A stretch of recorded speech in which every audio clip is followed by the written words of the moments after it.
at the top of the car rental agreement, it says, this is a car rental agreement. It then says the parties have agreed to Wynn Productions' terms and conditions. The parties realize that the Wynn Productions' terms and conditions are equivalent to this agreement and should be handled as an attachment to this document. Thank you. Okay, do you see that, Mr. Sudri? No. Okay, so you see there's a reference directly in the contract to attached terms and conditions, yes? Yes. Okay. What did you think those terms and conditions were?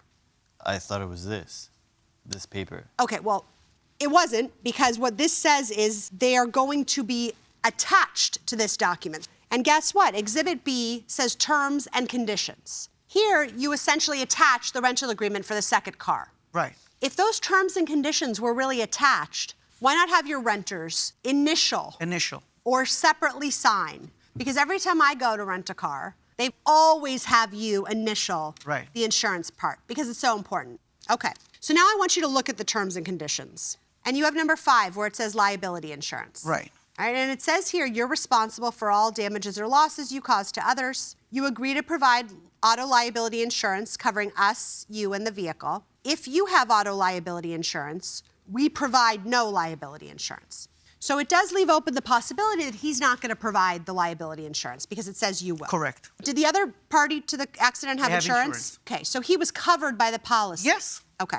And if it was indeed his fault, then Joy didn't have to pay anything. Right. But it has to be their fault. Okay.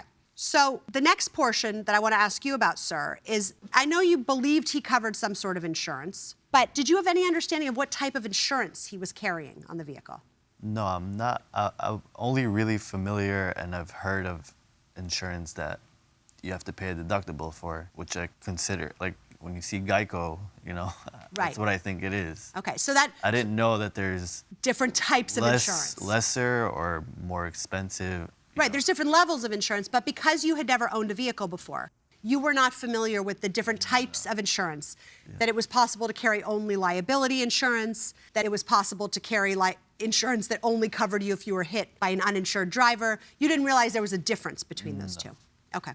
I have what I need. I'm sorry, I just want to clarify the other aspect of your case. You're asking also for 2 months of rent of the replacement car. Yes, so he didn't pay for 2 months.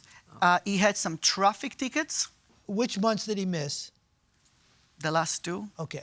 Did he tell you that he was going somewhere and that this was an excuse? Absolutely. He says he's going to New York, and he says that he has some health things to take care of. Did you waive the rent for the car while he was in New York? Oh, no, I did not waive them. I said, wait, can you pay? And he says, I can pay you next week. And after 2 months, you repossessed it. Was there any property belonging to the defendant? Nothing but McDonald's bags and cups and trash.